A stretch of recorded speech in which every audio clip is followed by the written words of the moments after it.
Hello दोस्तों, welcome to my channel सनसनी कहानियाँ। इस चैनल पर आप लोगों को सिर्फ सच्ची घटनाएं सुनने को मिलती हैं। तो चलिए बढ़ते हैं आज की इस सच्ची घटना की ओर। ये घटना आज से लगभग 30 साल पहले मेरे मौसा जी के साथ घट चुकी है। कैसे, आइए बताता हूँ। आज से लगभग 30 साल पहले मेरे मौसा गांव में रहते थे। वो गांव के ही एक स्कूल में टीचर हुआ करते थे। उनके गांव में बहुत ही व्यवहार था। सिर्फ उनके गांव में नहीं, दूर दूर के सभी गांव में उनका व्यवहार था। सभी को उनके बात करने का अंदाज, उनका व्यवहार बहुत पसंद आता था। इसलिए उन्हें दूर दूर से न्योता मिलता था और उन्हें उसे पूरा करने दूर दूर के गांव में जाना पड़ता था। क्योंकि उनके घर में और कोई बड़ा था नहीं, इसलिए उन्हें ही हर न्योता पूरा करने जाना पड़ता था। ऐसे ही एक दिन मौसा जी जब स्कूल से वापस आए तो उन्हें पता चला कि एक चिट्ठी आई है। जब उन्होंने वो चिट्ठी उठा के पढ़ी तो उन्हें पता चला कि शुक्ला जी के बेटे की शादी है और उन्हें कल 7 बजे तक शादी में पहुंचना है। अब मौसा जी काफ़ी चिंतित हो गए क्योंकि कल ही शिक्षक सम्मेलन भी था जिसमें उनका पहुंचना बहुत ज़रूरी था। अब मौसा जी काफ़ी परेशान हो गए क्योंकि शिक्षक सम्मेलन का समय 3 से 5 था और बारात का समय 7 बजे था। अब वो दोनों ही चीज़ बहुत ज़रूरी थी, वो एक भी चीज़ को छोड़ नहीं सकते थे। खैर, उन्होंने ठाना कि वो दोनों ही जगह जाएंगे। लेकिन परेशानी तो इस बात की थी कि जिस गांव में उन्हें शादी में जाना था वो गांव लगभग उनके गांव से 15 किलोमीटर की दूरी पर था। खैर, मौसा जी ने सोचा कि जाना जरूरी दोनों जगह ही है तो दोनों जगह ही जाऊंगा। ऐसा सोचकर मौसा जी खाना पीना खाकर सो गए। अगले दिन मौसा जी उठे, नहाए धोए, खाना पीना खाया और उसके बाद अपने स्कूल के लिए निकल दिए। असली में मेरे मौसा जी की आदत थी कि वो हर जगह टाइम से पहले ही पहुंचते थे। इसलिए वो शिक्षक सम्मेलन के लिए घर से 12 बजे ही निकल गए।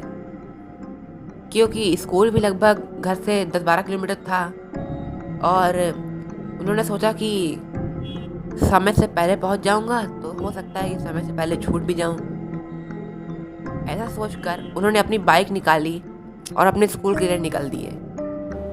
तो जैसा कि उन्होंने सोचा था वो समय से 1 घंटा पहले स्कूल पहुंच गए। उन्होंने अपना सारा काम पूरा किया, शिक्षक सम्मेलन में भाग लिया और अपना सारा काम निपटाकर विद्यालय से 5 के बजाय 4 ही बजे निकल दिए। अब विद्यालय से बाहर निकलने के बाद उन्होंने सोचा कि अगर घर जाऊंगा तो बेकार में समय बेकार होगा और अगर यहाँ से डायरेक्ट चला जाऊंगा तो हो सकता है समय पहुँच भी जाऊं। ऐसा सोचकर वो घर नहीं मुड़े, सीधा शादी की ओर मुड़ गए। अभी मौसा जी विद्यालय से कुछ दूर पहुंचे ही थे कि तभी उनके बाइक का क्लच वायर टूट गया। अब मौसा जी काफ़ी परेशान हो गए। उन्होंने सोचा था कि वो समय पर शादी में पहुंचकर और जल्दी निकल भी देंगे, पर यहाँ पर उनके सोचे अनुसार नहीं हुआ। उनकी बाइक का क्लच टूटने से मौसा जी काफ़ी परेशान हो गए और जहाँ पे उनकी गाड़ी का क्लच टूटा था वो जगह एकदम सुनसान थी। वहाँ कोई भी दूर दूर तक कोई भी मैकेनिक नहीं था। अब मौसा जी काफ़ी परेशान हो गए कि वो कहाँ से कोई मिस्त्री ढूंढे, कहाँ से अपनी गाड़ी बनवाएं।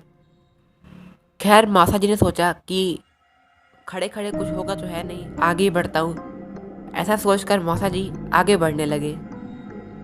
लगभग 2 किलोमीटर पैदल चलने के बाद उन्हें दूर से एक मिस्त्री की दुकान दिखाई दी। उसे देखकर मौसा जी काफ़ी खुश हुए कि चलो कम से कम अब गाड़ी बन जाएगी तो पहुँच जाऊँगा। ऐसा सोचकर वो मिस्त्री की दुकान पर गए और उसे गाड़ी ठीक करने को कहा। मिस्त्री ने कहा, भैया गाड़ी ठीक तो हो जाएगी पर लगभग 1.5 घंटे मान के चलिए। क्लच वायर टूटा है, समय तो लगेगा। और वैसे भी इस समय मेरे पास नया क्लच वायर नहीं है, मुझे छोटू को भेज के दूसरी दुकान से मंगवाना पड़ेगा। तो आप लगभग 2 घंटे मान के चलिए। अब ये सुनकर मौसा जी काफ़ी परेशान हो गए कि अब उन्हें पहुंचने में रास्ता जाएगा तो निकलेंगे कब। अब मौसा जी काफ़ी परेशान हो चुके थे। खैर, उनके पास दूसरा कोई रास्ता भी नहीं था। उन्होंने गाड़ी बनाने के लिए हाँ कह दिया और वहीं पास में रखे एक बेंच पर जाके वो बैठ गए और गाड़ी ठीक होने का इंतज़ार करने लगे। लगभग 2 घंटे बाद उनकी गाड़ी उस मिस्त्री ने बना दी।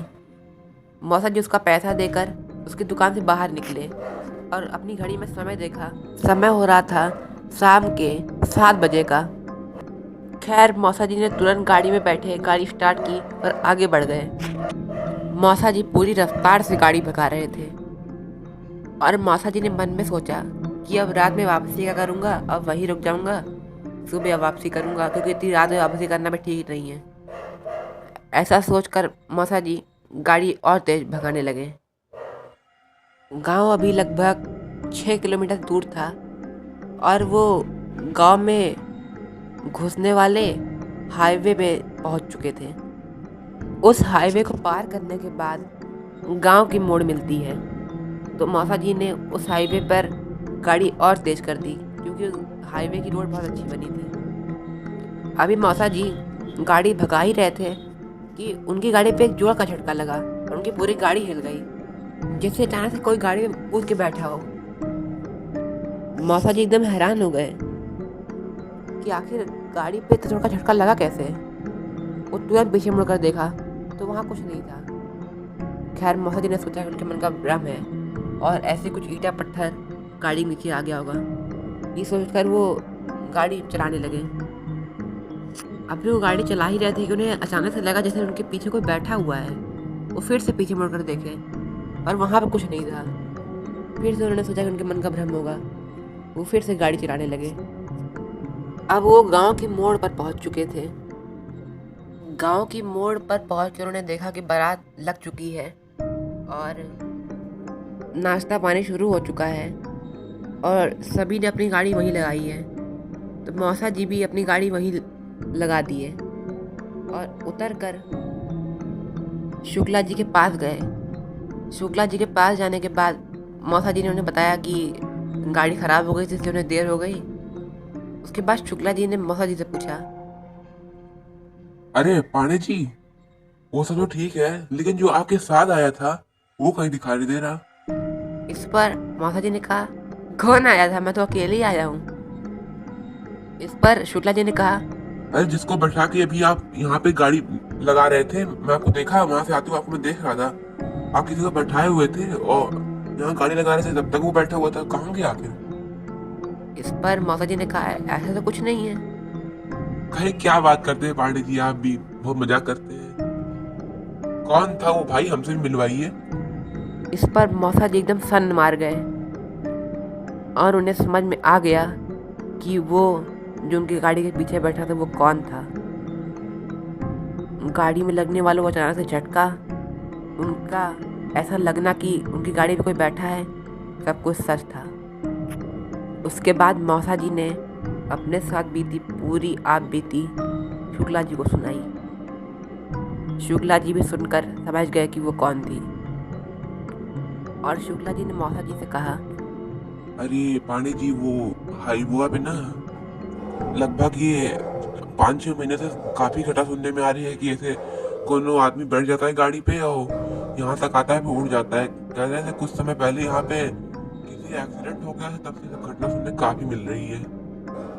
खैर वो बात अलग है कि उसने आज तक किसी को नुकसान नहीं पहुंचाया। पांडे जी आप ठीक तो है ना?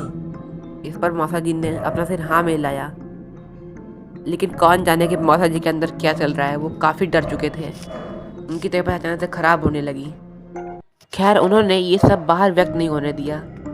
वो रात भर उसी शादी में रहे, पर उन्होंने किसी को ये व्यक्त नहीं होने दिया कि उनके अंदर कितना डर बस चुका है, उनकी तबीयत ख़राब हो रही है। अगले दिन सुबह ही वो शुक्ला जी से विदाई लेके घर की ओर आ गए।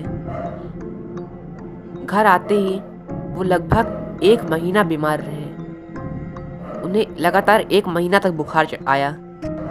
1 महीना बाद वो सामान्य तो हो गए, पर उन्होंने उसी दिन से ठान लिया कि वो अगर रात बिरात वो कहीं भी नहीं निकलेंगे।